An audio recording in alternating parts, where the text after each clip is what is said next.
नमस्कार, मैं हूं अवंतिका श्रीवास्तव और जैसा कि आप जानते हैं कि आयुष्मान में हर बार स्वास्थ्य संबंधी समस्याओं पर खास जानकारी दी जाती है। तो इसी कड़ी में आज हमारे साथ हैं डॉक्टर अमित कुमार झा, जो कि बंसल हॉस्पिटल में consultant urologist and kidney transplant surgeon हैं। डॉक्टर अमित, बहुत बहुत स्वागत है आपका बंसल। धन्यवाद।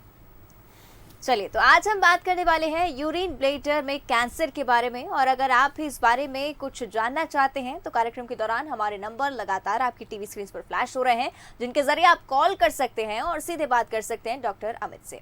हम चर्चा की शुरुआत करेंगे अमित जी, और सबसे पहले आपसे जानना चाहेंगे कि यूरिनरी ब्लैडर हमारे शरीर का कितना मुख्य हिस्सा है और इसका क्या रोल होता है।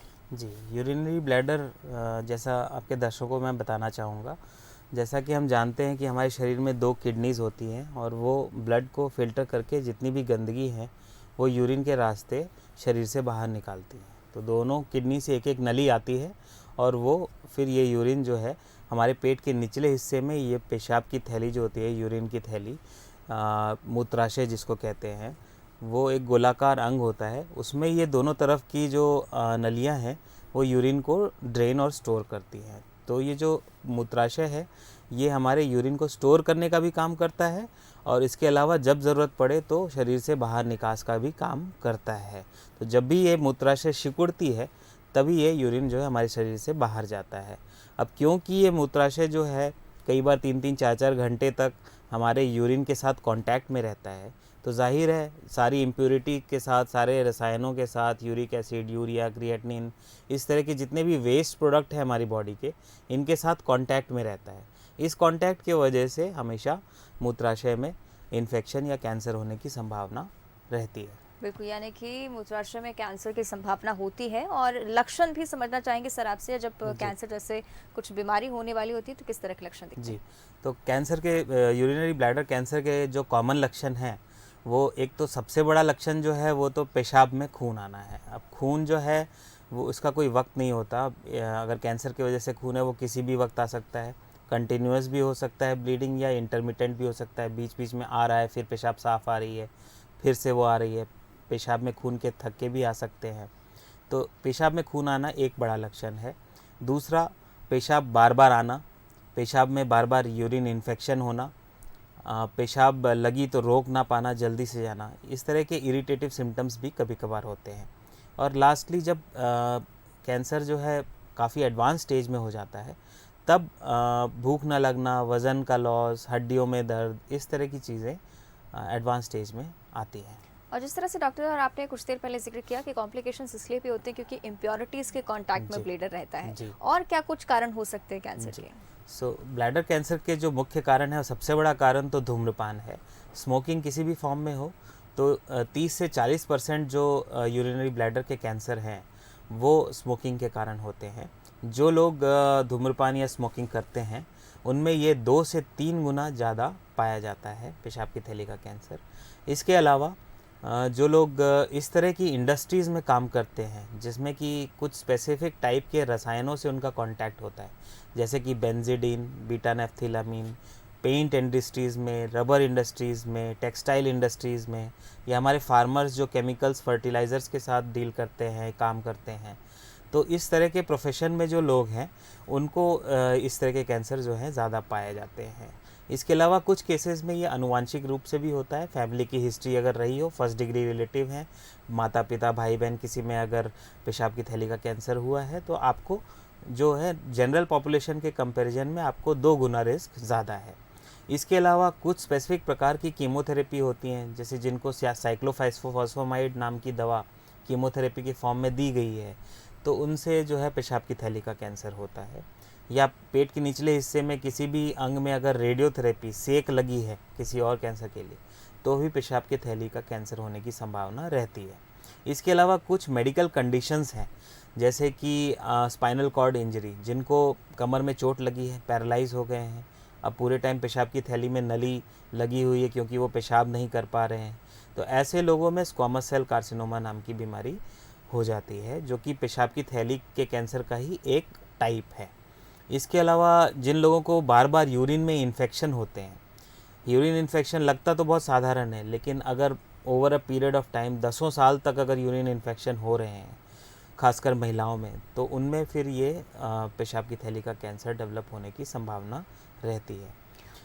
यूजुअली अमित जी ये भी कहा जाता है कि ज़्यादा पेन किलर्स खाना बॉडी के लिए काफ़ी ज़्यादा हानिकारक होता है। जी। क्या इस कंडीशन में आगे जाकर ब्लैडर में कैंसर डिटेक्ट हो सकता है? पेशाब की थैली का कैंसर का डायरेक्ट रिलेशनशिप पेन किलर से नहीं है, लेकिन जो टाइप का कैंसर ये बनता है ट्रांजिशनल सेल कैंसर, यही कैंसर किडनी में कई बार बहुत ज़्यादा एनाल्जेसिक्स और पेन किलर्स लेने से ज़रूर बनता है। बिल्कुल, अब डायग्नोसिस के बारे में भी आपसे जानना चाहूँगी, किस तरह से डायग्नोस कर सकते हैं इस कैंसर को? जी, तो पेशाब की थैली की कैंसर के डायग्नोसिस के लिए अमूमन जो है पेशेंट्स जो है सबसे पहला जो इन्वेस्टिगेशन या टेस्ट लेकर आते हैं वो है एक अल्ट्रासाउंड। जो किडनी यूरिनरी ब्लैडर का अल्ट्रासाउंड होता है साधारण, उसमें कोई गांठ अगर दिख जाती है तो वो सबसे पहला टेस्ट होता है जिससे हमें पता चलता है कि हमारे पेशाब की थैली में एक गांठ है। ये गांठ जो है पेशाब की थैली के गांठ 99% केसेस में कैंसर ही निकलती है बाद में चल के। सिर्फ 1 या 2% केसेस में ये साधारण या बिनाइन गांठ निकलती है। इसके अलावा कुछ यूरिन के टेस्ट हैं, जैसे यूरिन साइटोलॉजी। तो उसमें यूरिन का एक छोटा सैंपल लेके उसकी स्लाइड बना के माइक्रोबायोलॉजिस्ट जो है साइटोपैथोलॉजिस्ट जो है उसको देखते हैं, और उनमें कुछ एटिपिकल सेल्स या कैंसर सेल्स दिख जाते हैं तो उसमें क्या है पेशाब की थैली के कैंसर की डायग्नोसिस हो सकती है। तो ये यूरिन साइटोलॉजी है, सोनोग्राफी है।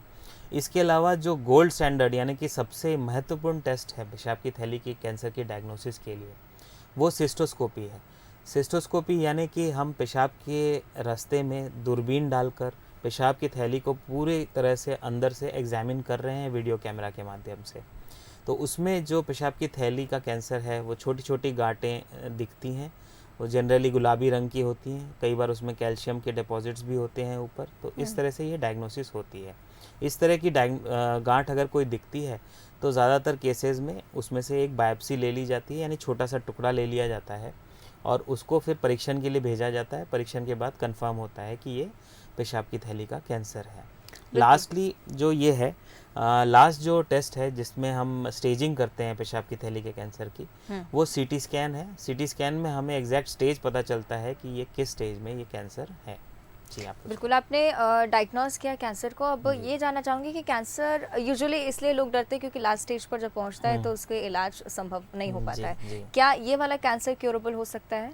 सो एवरीथिंग, हर चीज़ जो है स्टेज पे डिपेंड करती है। कैंसर की ट्रीटमेंट की जहाँ तक हम बात करें तो मुख्यतः इसको हम 3 भागों में बांट सकते हैं। पहला जो स्टेज होता है वो सुपरफिशियल ब्लैडर कैंसर होता है। यूरिनरी ब्लैडर कैंसर जो है पेशाब की थैली की कई परतें होती हैं, पहली, दूसरी, तीसरी और चौथी। तो अगर पहली परत में ही कैंसर लिमिटेड है तो फिर उसको सुपरफिशियल कैंसर कहते हैं, और इसका इलाज कंप्लीट क्योर भी पॉसिबल है। इससे कोई घबराने की बात भी नहीं है, बस थोड़ा फॉलोअप में रहना होता है। दूरबीन विधि से ही इसका इलाज हो जाता है और साधारण दवाइयाँ बाद में दी जाती हैं और उससे इसका इलाज पूरा जो है संभव हो सकता है। फिर उसके बाद आता है कि मसल इन्वेजिव कैंसर, यानी स्टेज 2 का कैंसर जिसको कह सकते हैं, यानी दूसरी परत में जब कैंसर चली गई। जब पेशाब की थैली के दूसरी परत में कैंसर चली गई तब भी इसका इलाज संभव है, और तब भी इसका इलाज जो है दूरबीन विधि से या लैप्रोस्कोपी से या ओपन सर्जरी करके जो है इसका इलाज किया जा सकता है। ज़रूरत पड़ी तो पूरा पेशाब की थैली जो है वो भी हटाया जा सकता है ऑपरेशन करके, ताकि आप कैंसर फ्री हो पाएँ। उसके बाद जो है लास्ट स्टेज जिसको कहते हैं मेटास्टैटिक कैंसर, यानी कि पेशाब की थैली को छोड़कर जब कैंसर दूसरे अंगों में निकल गया है, हड्डियों में, प्रोस्टेट में, आसपास के अंगों में, लिम्फ नोड्स में, इस तरह से अगर फैल गया है कैंसर तो उसमें फिर जो है सर्वाइवल भी उतना अच्छा नहीं होता। उसमें कीमोथेरेपी और रेडियोथेरेपी वाली दवाइयों का इस्तेमाल किया जाता है। हालांकि मैं यहाँ ये बता दूं कि पिछले 3-4-5 साल में ही इस फील्ड में काफ़ी रिसेंट एडवांसेस हुए हैं, और इसमें इम्यूनोथेरेपी नाम की नई दवाओं का आविष्कार हुआ है, और इनको चेक पॉइंट इनहिबिटर्स कहते हैं। ये दवाइयाँ जो हैं लेटेस्ट दवाइयाँ हैं, और इनसे काफ़ी अच्छे रिस्पांस और सर्वाइवल रेट में इम्प्रूवमेंट जो है देखी गई है, इवन लास्ट स्टेज में। बिल्कुल, यानी कि संभव है इसका इलाज, इसलिए घबराने की ज़रूरत नहीं है। जी। अगर कैंसर की बात की जाए डॉक्टर, तो कई बार सिस्टोस्कोपी अलग अलग प्रकार की इस बात का भी जिक्र होता है, किस तरह से इसका प्रयोग किया जाता है? जी, तो सिस्टोस्कोपी की बात करें तो 3 मुख्य तरह के सिस्टोस्कोपी अमूमन यूज़ में आते हैं। एक होती है वाइट लाइट सिस्टोस्कोपी, जो साधारण सिस्टोस्कोपी, जो लाइट आप कहीं ट्यूबलाइट कोई भी देख रहे हैं, लाइट सोर्स है, सफ़ेद रंग की रोशनी है, तो सफ़ेद रंग की रोशनी वाली सिस्टोस्कोपी जो होती है वो अमूमन 100% सभी यूरोलॉजिस्ट के पास लगभग अवेलेबल होती है।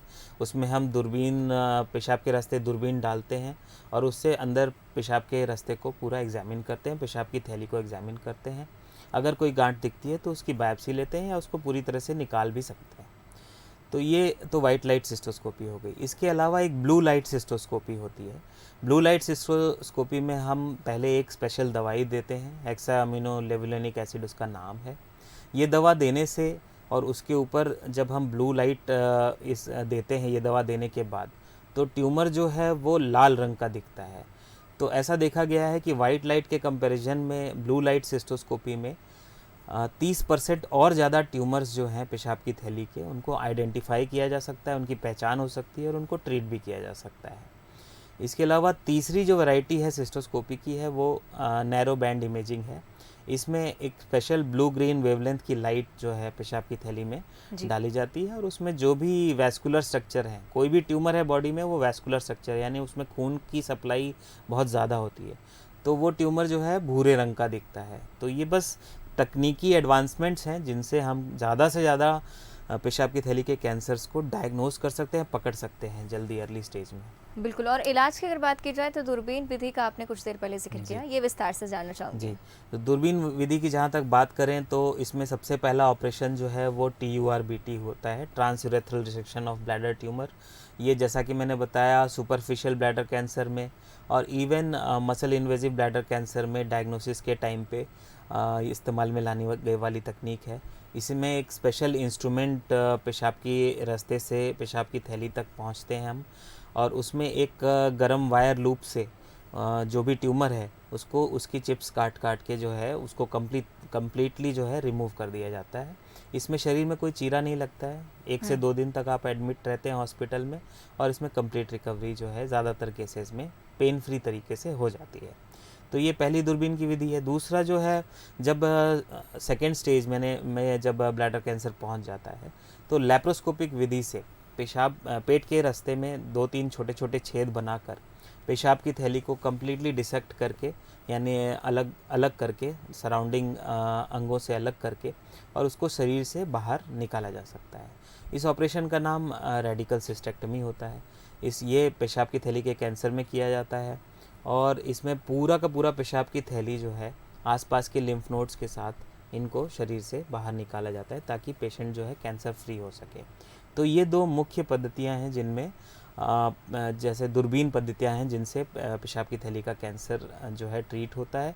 इसके अलावा आजकल कुछ लेज़र्स आए हुए हैं, Nd:YAG लेज़र और थुल्मियम फाइबर लेज़र, इनसे भी हम पेशाब की थैली के कैंसर्स को ट्रीट कर सकते हैं। साथ ही क्या इस कैंसर में टीबी की बीमारी के इंजेक्शंस का इस्तेमाल होता है या किस तरह से इसका इस्तेमाल होता है और क्या औचित्य है इसका? जी, तो कई साल पहले इस तरह की रिसर्च सामने आई है और पेशाब की थैली के कैंसर में टीबी के टीके का बहुत बड़ा रोल है। इसमें जब ये TURBT ऑपरेशन हो जाता है और पेशाब की थैली का गांठ जो है हम उसको पूरी तरह निकाल लेते हैं, बायोप्सी रिपोर्ट में जब ये सुपरफिशियल कैंसर आता है, T1 लेवल तक का कैंसर अगर आता है, तो फिर उसमें जो है पेशाब की थैली में एक नली डाल के और BCG का टीका जो टीबी के लिए इस्तेमाल होता है उसको 80 से 120 मिलीग्राम के डोज़ में 50 ml सलाइन में मिक्स करके उसको पेशाब की थैली से में डाला जाता है नली के माध्यम से। फिर नली निकाल ली जाती है, 1-2 घंटे तक इस दवा को वैसे ही रहने दिया जाता है और फिर पेशेंट को कहना होता है कि ये पेशाब कर ले। तो इस तरह की थेरेपी जो है ऑपरेशन के 3-4 हफ्ते बाद लगभग 6 साइकिल जो है दी जाती हैं और हर बार इसी विधि से पेशाब के रास्ते जो है ये दवा डाली जाती है। ये दवा जो है 50% तक 50-60% तक जो है पेशाब की थैली के कैंसर का दोबारा होना कम कर देती है। तो बड़े ही मतलब काम की दवा है और कुछ एक साइड इफ़ेक्ट यूरिन में इरिटेशन वगैरह, खून आना ज़रूर होते हैं इसके, लेकिन लॉन्ग टर्म में पेशेंट के लिए बहुत फ़ायदेमंद होती है। कई बार उसका हॉस्पिटल आना और बार बार कैंसर से सफ़र करना, ये सब चीज़ों से बचाती है कैंसर को। पेशाब की थैली का कैंसर बाकी और कैंसर्स के कंपैरिजन में दोबारा होने की इसकी क्षमता ज़्यादा होती है। इसी को प्रिवेंट करने के लिए जो है ये टीबी का टीका जो है इजाद किया गया है इसमें। बिल्कुल, और इलाज की कई सारी विधियां आपने बताई हैं। जी। अगर मैं इस बारे में बात करूं कि क्या कभी इस ऑर्गन को निकालने की ज़रूरत पड़ती है कि जी। दोबारा इसका चांसेस ना हो कैंसर जी। के, तो क्या हो तो सकता है? जैसा मैं डिस्कस कर रहा था, स्टेज 2 और स्टेज 3 के जो कैंसर्स हैं, जो मसल इन्वेजिव कैंसर जिसको बोलते हैं, जो पेशाब की थैली के दूसरी परत में जब ये पेशाब की थैली के मसल्स वाली परत में जब ये कैंसर चला जाता है, तो उस केसेस में पूरी की पूरी पेशाब की थैली को शरीर से बाहर निकालना होता है ताकि पेशेंट कैंसर फ्री हो पाए। थैली के साथ साथ आसपास में लिम्फ नोड गांठें जो हैं उनको भी निकाला जाता है। जनरली ज़्यादातर केसेस में ये ओपन सर्जरी के नाम से माध्यम से ये काम पूरा किया जाता है। लगभग 3 से 4 घंटे तक चलने वाला ये ऑपरेशन थोड़ा रिस्की ज़रूर होता है, लेकिन इसको सफलतापूर्वक संपन्न होने के बाद पेशेंट कैंसर फ्री हो सकता है। और आजकल ये काफ़ी सेफली ये ऑपरेशन जो है किया जा सकता है। हालांकि इस ऑपरेशन को करने के बाद भी काफ़ी रेगुलर फॉलोअप में पेशेंट को रहना पड़ता है। क्या हम ये कह सकते हैं कि अगर लास्ट स्टेज पर भी आपका कैंसर पहुंच चुका है और अगर आप ओपन सर्जरी करवा लेते हैं तो आप सही नहीं, हो जाएंगे? ऐसा कहना सही नहीं होगा। जब एक बार पेशेंट का जो कैंसर है वो पेशाब की थैली से बाहर फैल गया है, लंग्स में, लिवर में, हड्डियों में या पेट के किसी भी अन्य ऑर्गन में चला गया है, तो उसमें फिर सर्जरी जनरली नहीं की जाती है।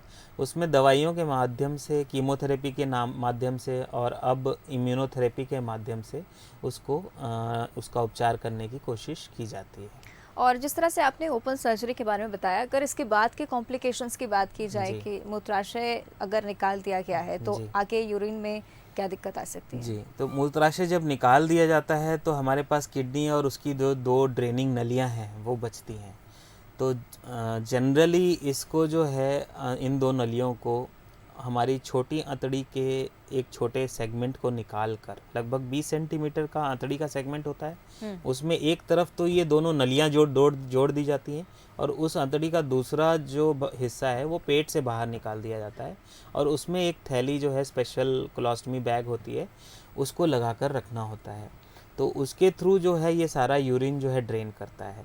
तो ये आप जैसा समझ सकते हैं कि ये काफ़ी अननेचुरल तरीका है। तो इस अननेचुरल तरीके में उस जहाँ पे वो स्टोमा लगा हुआ है वहाँ पे कुछ इरिटेशन, इन्फेक्शन हो सकता है, बार बार यूरिन के इन्फेक्शन हो सकते हैं और एसिड बेस यानी शरीर में अम्ल की मात्रा, नमक की मात्रा ऊपर नीचे होना, इस तरह के कॉम्प्लिकेशन होते हैं। और इसी के वजह से इन मरीज़ों के कभी कभी जो हड्डियाँ बहुत कमज़ोर हो जाती हैं, तो स्पेशल कैल्शियम प्रिपरेशंस आते हैं जिनसे इनको दिया जाता है ताकि ये कॉम्प्लिकेशंस ना हो। और बहुत लंबे समय में देखा गया है कि जब ये पेशाब और आंतड़ियाँ जो है एक साथ जोड़ी जाती हैं तो उनमें भी फिर कैंसर पनपने की संभावना रहती है, पर ऐसा होने में फिर से 10-15 साल, 20 साल का समय लगता है। तो ये कुछ कॉम्प्लिकेशन है जो पेशाब की थैली के कैंसर के ट्रीटमेंट से हो सकती हैं। अगर सर सावधानियों की बात की जाए तो किस तरह की सावधानियां पेशेंट्स अपने तौर पर बरत सकते हैं, साथ ही आगे इस तरह का कोई कैंसर डेवलप दोबारा ना हो उसके लिए क्या कर सकते हैं? जी, तो जहाँ तक सावधानियों का बात है, सबसे पहली बात तो स्मोकिंग, धूम्रपान छोड़ देना चाहिए। दूसरी बात, जिन मरीज़ों का ऑपरेशन हो चुका है उनको अपने डॉक्टर से रेगुलर फॉलोअप में रहना चाहिए। फॉलोअप का मतलब क्या है, जिनका दूरबीन से ऑपरेशन हुआ है उनको पहले 2 साल तक हर 3 महीने में दोबारा दूरबीन से चेकअप कराना होता है। उसके अलावा 2 साल कंप्लीट हो गए तो अगले 2 साल में हर 6-6 महीने पे डॉक्टर को दिखाना होता है और उसके बाद साल में एक बार लाइफ लॉन्ग जो है डॉक्टर को दिखाना होता है। ये फॉलोअप प्रोटोकॉल जो है बहुत स्ट्रिक्टली हर जगह फॉलो करना चाहिए और ये पूरे विश्व में लगभग इसी तरह का फॉलोअप प्रोटोकॉल जो है फिक्स किया गया है, यूनिफॉर्म है और मरीज़ों को इस चीज़ का ध्यान रखना चाहिए। उसके अलावा जनरल वेलबींग में साफ़ सफाई रखना जी, खान पान का ध्यान रखना, इस तरह की चीज़ें जो हैं मतलब करना चाहिए। उसके अलावा जो लोग जो जैसा कि मैंने बताया, जो लोग स्पेशल पेंट या रबर या टेक्सटाइल इंडस्ट्रीज़ में काम करते हैं, उनके जो ओनर्स हैं उनको भी अपने एम्प्लॉयज़ की जो है रेगुलर ब्लैडर कैंसर स्क्रीनिंग करनी चाहिए। एटलीस्ट साल में एक बार एनुअल हेल्थ चेकअप के दौरान सोनोग्राफी या यूरिन साइटोलॉजी टेस्ट या यूरिन बायोमार्कर टेस्ट करके इनकी स्क्रीनिंग करनी चाहिए, ताकि अर्ली स्टेज में अगर ऐसा कुछ है भी तो पता चल सके। बिल्कुल। और अगर सर कैंसर की बात की जाए तो कीमोथेरेपी, रेडियोथेरेपी काफ़ी ज़्यादा कॉमन मानी जाती है, किस स्टेज पर इसकी ज़रूरत पड़ती है? जी, तो कीमोथेरेपी, रेडियोथेरेपी की जहाँ तक बात करें तो कीमोथेरेपी के तो इस्तेमाल जब स्टेज 4 कैंसर होता है, पेशाब की थैली से कैंसर जो है निकल के दूसरे अंगों में फैल चुका है, तब कीमोथेरेपी का इस्तेमाल होता है। कीमोथेरेपी ब्लैडर कैंसर में काफ़ी इफ़ेक्टिव पद्धति है और काफ़ी कॉमनली यूज़ होती है, और कई बार इसमें पेशेंट्स जो हैं जिनको बहुत ज़्यादा फैला हुआ कैंसर नहीं है, वो कैंसर फ्री भी हो सकते हैं। रेडियोथेरेपी की जहाँ तक बात करें तो रेडियोथेरेपी जनरली उन पेशेंट्स में जिनमें पेशाब की थैली का कैंसर ऑपरेट नहीं हो सकता और उनको पेशाब के रास्ते जो है खून आना चालू है, उस केसेस में रेडियोथेरेपी का इस्तेमाल पेशाब की थैली में ज़्यादा, थैली के कैंसर में ज़्यादा किया जाता है।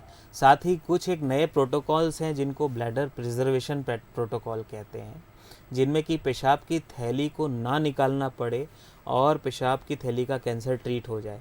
तो as a part of this protocol जो है रेडियोथेरेपी का इस्तेमाल जो है किया जाता है। अगर डॉक्टर बात की जाए एक पेशेंट की जिसको कैंसर हुआ ब्लैडर का, उसने इलाज कराया लेकिन दोबारा उससे ये कैंसर हो जाता है जी, तो क्या उस जो पद्धति को दोबारा फॉलो करने की ज़रूरत है, और क्या फिर आपकी बॉडी इतनी एफिशिएंट बचती है कि वो उस क्योर? हाँ, जनरली इसका आंसर हाँ है, क्योंकि बहुत ज़्यादा टैक्सिंग थेरेपी नहीं है। दूरबीन से जो ऑपरेशन होता है 1-2 दिन का काम है। उसके अलावा जो इम्यूनोथेरेपी, बीसीजी के टीके भी दिए जाते हैं, उससे भी कोई बहुत शरीर को नुकसान नहीं होता, कंप्लीट रिकवरी हो जाती है। तो अगर कैंसर दोबारा आया भी है तो इससे घबराने की ज़रूरत नहीं है, और ज़्यादातर पेशेंट काफ़ी फिट रहते हैं जिनका शुरुआती स्टेज में कैंसर का इलाज हुआ रहता है। उनमें अगर ये कैंसर दोबारा हो भी जाता है तो भी उसको सक्सेसफुली अच्छी तरह ट्रीट किया जा सकता है। सिर्फ प्रॉब्लम उन लोगों में होती है जो आए ही मेटास्टेटिक के स्टेज में हैं, जो शुरुआत में ही स्टेज 4 कैंसर में आए हैं और उनको ट्रीटमेंट से रिस्पांस उतना अच्छा नहीं आ रहा है। उन्हीं मेरे मरीज़ों में है जो है कुछ एक नई दवाइयों की ज़रूरत और फिर लाइफ को भी थ्रेट, इस तरह की चीज़ें रहती हैं। वरना ज़्यादातर लगभग 70 से 80% जो कैंसर हैं जो पहले और दूसरे स्टेज में हैं, उनमें अगर दोबारा हो भी जाता है कैंसर तो उसको इफेक्टिवली ट्रीटमेंट उसका किया जा सकता है। और अगर सर कैंसर की बात की जाए और इंडिया की बात की जाए तो किस तरह से आप इस सिचुएशन को कंपेयर कर पाएंगे? जी, साथ ही ये भी जानना चाहूँगी कि फूड और डाइट को लेकर आपके क्या सुझाव? इंडिया ही नहीं पूरे वर्ल्ड में ब्लैडर कैंसर के इंसिडेंस जो है धीरे धीरे करके बढ़ रही है। जैसे जैसे इंडस्ट्रियलाइजेशन बढ़ रहा है वैसे वैसे लोगों का एक्सपोजर स्पेसिफिक जो है रसायनों हैं उनकी तरफ बढ़ रहा है। स्मोकिंग का इंसिडेंस भी बढ़ रहा है, पुरुषों ही में ही नहीं महिलाओं में भी स्मोकिंग का जो है चलन धीरे धीरे ज़्यादा हो रहा है। तो इस वजह से ब्लैडर कैंसर जो है ऑन द राइज़ है। तो इससे बस लाइफस्टाइल चेंजेस की ज़रूरत है। जितना हो सके धूम्रपान ना करें, रसायनों से बचें और अच्छी हाइजीन मेंटेन करें, यही एडवाइस हम आपको दे सकते हैं। और अगर ऐसा पालन करते हैं तो फिर एक दिन हम इस कैंसर को काबू में करने में सफल रहेंगे। बिल्कुल डॉक्टर अमित, कई सारी महत्वपूर्ण जानकारी आपने हमारे साथ साझा की, बहुत बहुत धन्यवाद। धन्यवाद। तो आज हमने डॉक्टर अमित कुमार से यूरिन ब्लैडर में कैंसर के बारे में जाना और उम्मीद है कि आपको भी आपके सभी सवालों के जवाब मिल गए होंगे। कल फिर हाजिर होंगे एक नई स्वास्थ्य संबंधी समस्या